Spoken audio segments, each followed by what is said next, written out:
Oh, wait. Where the girl at?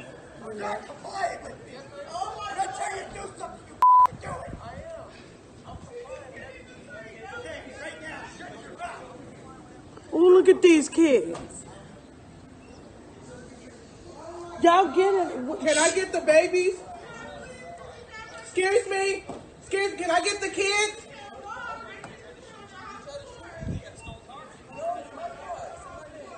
Excuse me? Officer, Duffy, can I get shut the up. kids?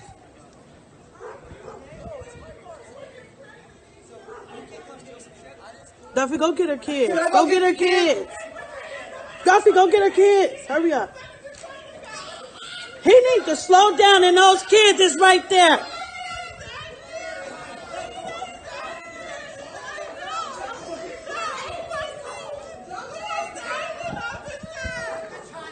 Duffy, go get her kids. Hurry up. Duffy, go get her kids, and the lady is pregnant. Duffy, go get her kids. She bringing it.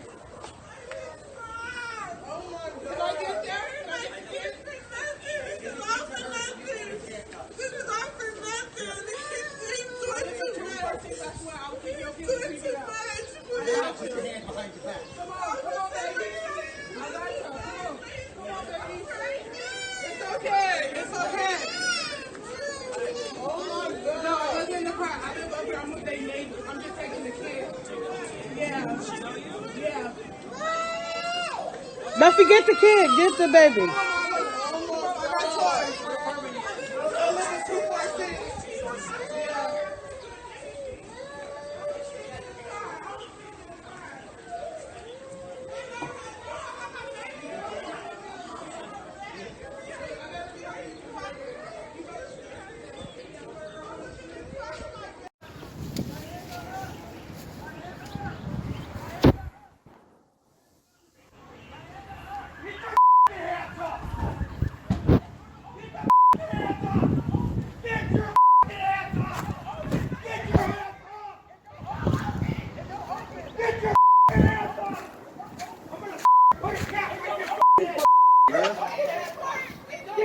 Police? Yeah.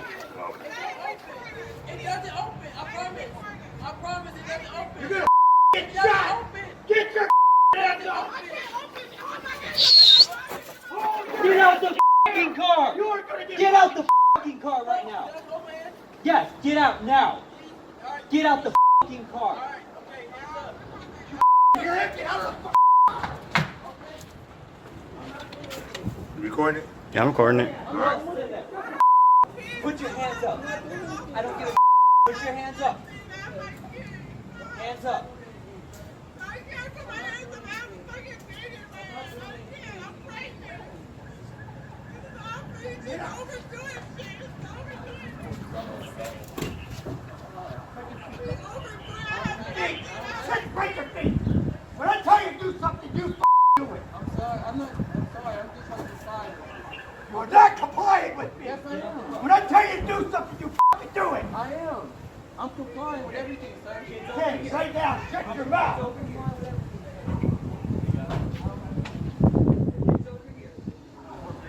Get the other key down. No one else is in the car.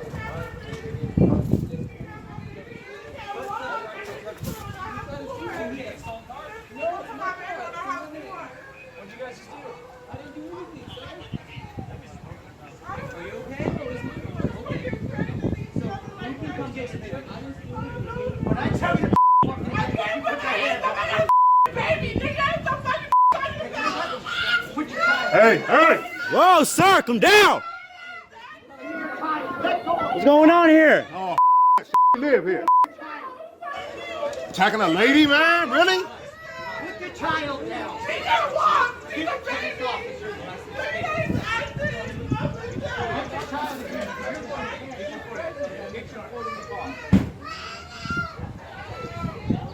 That's how y'all trick black people, huh?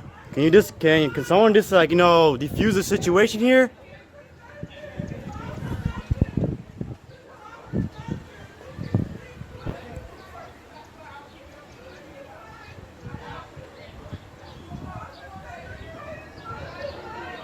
That's why start shooting these man.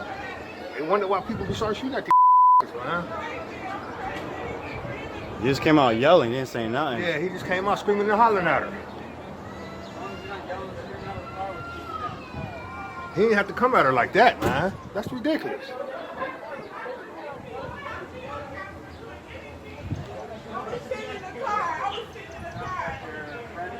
She sure was.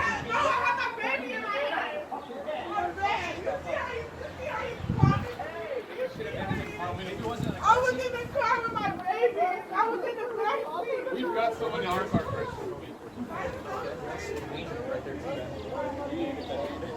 Yeah.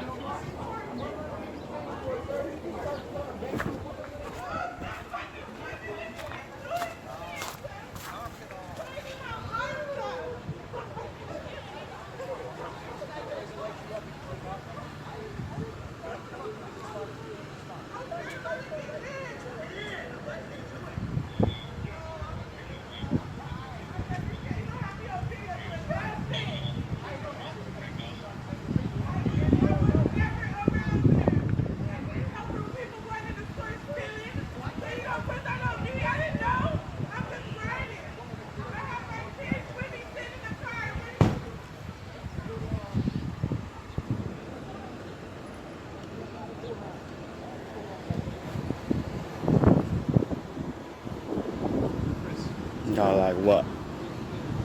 We got four, five, maybe 6 troops. Good, 2, 4, 6, 7, 8, 9, 10. One more in the truck, so 11, almost 12 people here. And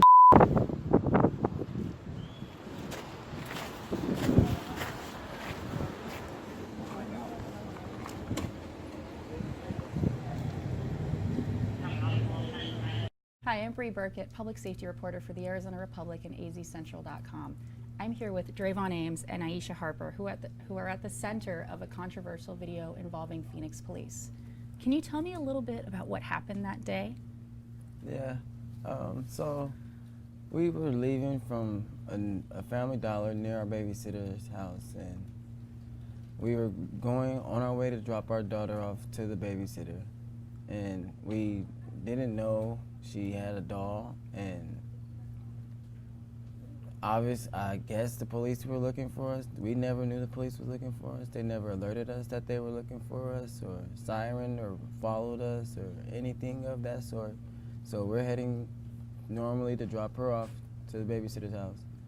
And then next thing you know, boom, officers hopping out the car, banging on the window, telling us he's gonna shoot us in our face. He's yelling, like, I'm gonna put a cap in you, your head. Just yelling things to me, my family, and instantly we're in just thinking like, oh my goodness, like we're in imminent danger. Something's bad gonna happen. We might not make it out of this situation alive. That's what's going through my head. I'm just like, let me remain calm, let me comply with this officer, let me show him that I'm just being respectful enough to not do anything that's gonna agitate him any more than he already was. He seemed very angry already. So I'm just thinking, what can I do to make sure me and my family survive this situation? Because we obviously have like a bad cop that's trying to do something harmful to us at this moment. And so you first saw the police car when you first saw the officer when he banged on the window. You didn't see the police car or any sign of law enforcement prior to that? We seen patrol cars just patrolling, but they didn't follow us or siren us or anything. We parked perfectly, took the keys out the ignition and everything. The next thing you know, a cop got into my blind side. I couldn't even really see if it was a cop or not. I could have been being mugged, robbed, or trying to be anything. I didn't know who was banging on the window with a gun saying, put your hands up, I'm gonna shoot you in your head. I don't know at that time. And Iesha, you're in the car, your two young daughters are in the back seat. What are you thinking at that point? When it first began, like, all I could think of is, like, what's going on? Like, what just happened? You know, like, the way he came off so aggressively, it was just, like, I didn't know at that time, like, what was going to happen. So what happened next? What happened after, him banging on the window, yelling he's gonna shoot us in the head. I'm yanked out the car, and then I'm thrown on the floor, my face is on a hot pavement, knee in my back, for no reason at all, because I'm complying. My hands were up, I didn't resist at all, and I kept insisting that I'm complying with you, sir. Just to let him know, like, you're being overly aggressive. Can you, like, calm down or something? Even people in the background, bystanders, can you calm down? Whoa, whoa, whoa. Even somebody said that, whoa, whoa, calm down. Everyone can see that in the video. Everyone can see that. That was in the apartment complex. Many witnesses seen that. And I'm just myself, I'm trying not to die, so I'm just telling him, can you calm down? Like, I'm sorry, I don't know what's wrong with you today, or can you just try not to stop hurting my family, attacking us, brutalizing us, and it was just trying to survive. That was just my basic mode of survival, just let's be calm, because they can kill us and get away with it. And then so you were put on the pavement, from what I understand from seeing the video, and at one point you're then picked up? Yeah, he cuffed me easily. I didn't resist or anything. He cuffed me, then yanked me up off the ground by the cuffs. Then he slams my head into the door and closes. I don't know if you've seen that. He slammed my head into the door and it closes. Then he slammed me again against the door, and then he tells me to open your legs or spread your legs. I spread my legs, as you can see in the video. Then he also just kicks me and makes my legs like collapse. I like buckled my knees and everything. I'm just like, and I'm thinking, what's this for? He punches me in my back. Like, I don't know what this is for. I'm just like, I'm sorry. I'm complying with you. Why are you doing this? I'm complying. Like, I'm thinking complying with the officers, they're gonna treat you at least right or whatever. They're not gonna be beating you up and doing like this. I've seen people shoot up schools and been walked to the police car and been treated better than me and my family was. And then, who shot up schools. So while this is all happening, you're also having your own experience with an officer. Can you tell me about that? Well, another officer had ran around the car and pointed his gun. He was on the driver's side at first, and then he obviously was talking to me. I'm telling him I don't have any weapons in here. I have my daughters. You know, we're all afraid. You can hear it in my voice. We're afraid. Then he comes around, opens his door with his gun still drawn out. So automatically my daughter gets off first, you know, and it's like, you know, what is he gonna do next since this other officer is so aggressive like that? So, like, all I did was fear my life at every, like, second that it went on. And, like, I don't know, it's just a scary situation to ever been put in, let alone my 4-year-old and my 1-year-old. And you ultimately handed your children to a complete stranger. Yeah. What are you thinking in that moment? In that moment, I felt like so threatened by the police. So I'm like, no way I'm giving this officer my baby. You know, so I hear a lady, like, you know, like yelling at them, like, to stop doing me like they're doing me. And, you know, and I asked her if she could grab my baby. I, like, instantly felt like I could trust her over an officer, which is very sad because I always taught my daughters that they protect the serve. But at that moment, she had to find out herself, you know, that that's not always the case. It's not like the officers was just bad. She tells me all the time, like, that's a bad officer, Mommy, bad. Like, you know, she was very scared. Never, ever had a gun pulled out on her. And it just hurt me to the T. It hurts me. And so after the children were handed to another bystander, I understood you both were put into the back of a police car. Yeah. And did police interview you at this point? No. No? They were just like, he was yelling slurs to her and me, like I could have shot you in your head in front of your kids, things of that sort. And I do want to mention, too, that the officer kept grabbing on my 1-year-old that cannot walk, telling me to put her on the effing floor, and like, you're getting arrested for not putting her on the floor, which I refused. I refused to put my daughter on a hot 100 degrees floor, like, when she's not walking. Like, what if she would have burns or anything, you know? Like, it could have been worse than what it was. And I refused to put my daughter down, me being a mother. And I understand one of your daughters were also injured in this bit. Yeah, my 1-year-old. You can see in the video how the officer, he's already angry. Just imagine his force, like, grabbing her. You know, like, he grabbed me hard. So just I'm imagining how hard he was grabbing my baby. And, like, her arm was just, like, when they let us go and I went and got my daughter from the lady, she would not stop crying. I'm all like, I'm trying to figure out why she's crying. The lady actually had to tell me, like, look at the video. Like, her arm probably, like, hurts or something. Like, it just makes me want to cry thinking about it every time. You know, it frustrates me a lot. And so you were both cuffed, put in the back of a police car. How long were you back there, and at what point did police talk to you? I was out there for about an hour, and if you can see in the video, a couple of police came up to me, and I was telling them, like, it was like a multiple police. It was about 12 police on the scene for a Barbie doll. I don't know why, I don't know. But about 12 police, some of them went up to the window, rolled the windows down to talk to me, and I was just telling them, like, yeah, that's my car, because one of them accused it of being stolen or something. I'm like, no, that's my car. I gave him my name. So, like, during the whole course of an hour of me being back there, about, like, 2-3 cops probably talked to me without, like, reading me my rights or anything. So they were talking to me, asking what's happening and stuff. I'm like, he's threatening to shoot my family in the face, like, trying to put other officers aware of a bad officer. I'm like, he's threatening to shoot my family in the face. He said he's going to kill us. He pulled guns on the babies and things like that. I said he was being overly aggressive, just trying to put them on notice, because I know officers can arrest officers, right, if they see them doing something wrong. So that's basically what was going on. They talked to us. I was in there for a course of an hour. They released her about 15 minutes. Not too long. I was in the car. And so you were both released that day.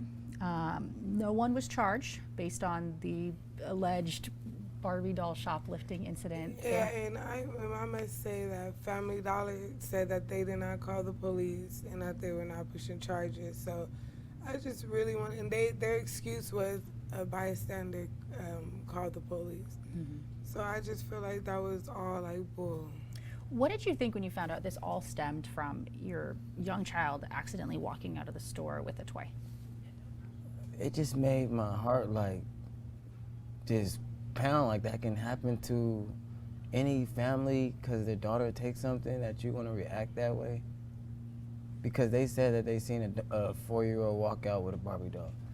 So you're going to bring all those officers, you're going to threaten to kill a family, shoot parents in the face, put a cap in someone's head, or however you want to say it, make children look at a barrel, squeeze a child's arm, try to pull it out of the socket. Put it on the hot floor. Tell a mother to put their baby on the hot floor. You want to throw a mother into a car head first. She could have lost the baby, thank God. You know, it's like all that over a Barbie doll, because they said, that's what they say. They said they seen the 4-year-old walk out with a Barbie doll. It wasn't them, it was no, the police report, I read it. It said they seen a 4-year-old walk out, so that's what this all stemmed about. They seen a 4-year-old walk out with a Barbie doll. And it just makes my heart just melt, because you would do that because a 4-year-old walks out with a Barbie doll. And so you made a comment today that I think really spoke to where you're coming from in this situation, where if someone hadn't been recording that encounter, you might have been killed. Yeah. Can you talk about that a little bit? I fear for my life, and I fear for my family's life. So, like, it wasn't a relief, because I still seen videos of police killing people live on video, and it's all over social medias and stuff. You can look up police killing someone right now, you will find a video in 2 seconds. You know, so I fear for my life. Even though I seen someone record, I'm like, okay, at least we'll be recorded, maybe we'll make a difference. We're alive to tell the story. We're alive to put light on these bad cops. We're alive to let people know that this is going on, because it's a lot of people's talking about it, but nothing's getting done. These systems have it to where they can cover up this stuff, and it's just not right now. That's not right at all. And this encounter has drawn national attention in the about week since it all came to light. What has it been like to see this just really turn into this sensation?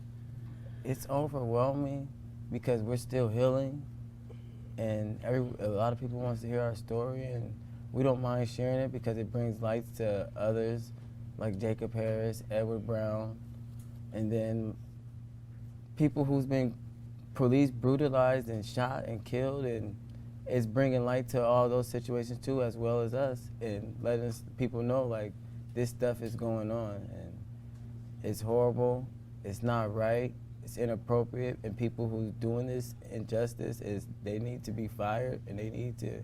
We need better systems that hold people accountable for doing this type of misconduct, and excessive force and everything of that nature that's not right. Because any job, any workforce, you're going to be held accountable. You're going to be fired if you do something wrong. And so you mentioned Edward Brown and Jacob Harris, who were both black men who were shot by Phoenix police. I understand you are related to another notable person who was shot by Phoenix police, Michelle Cousseau. Can you tell me how you're related to her? Yes, that's my cousin. My aunt is her mother, Fran. That's what I call her, my Aunt Fran. Aunt Frances, actually. But yeah, and that was her. And this, it's crazy that this can happen because that's my cousin. You know, it's a big kind of, it's like an age discrepancy with me and her, but still, like, for it to happen to the same family, it just speaks to how bad this stuff is. This can happen to the same family. This probably can happen to us again. If nothing gets done, this probably can happen to my family again. If nothing gets done, that's what people need to see. It happened to the same family, so it can happen to anybody. So ultimately, what do you want to see come out of this? I want justice. I want people to be held accountable. That's really what I want, people to be held accountable, because any workforce, police, that's their job to protect and serve. So they need to be held accountable for their actions. I think behind the desk is not good enough for me, you know, because sooner or later they're going to be right back out on the streets. So I say behind the desk is not good enough. They should be fired. This job is to protect and serve. And I know this is not the first incident with them officers. So I just want them to be fired. Okay. Anything else y'all want to add? Like anything. For any young girls out there that thinks of taking a Barbie, I just hope that none of that stuff happens to their families. Like, my heart really melts when I feel like that's what they did over hearing a little girl takes a Barbie doll. This can happen to anybody, and I really would hate to see that happen to anybody or someone dies over that, because I really feel like my family would have died over this, a Barbie doll. Well, thank you so much for taking the time to speak to me today. You're welcome. Thank you. Thank you.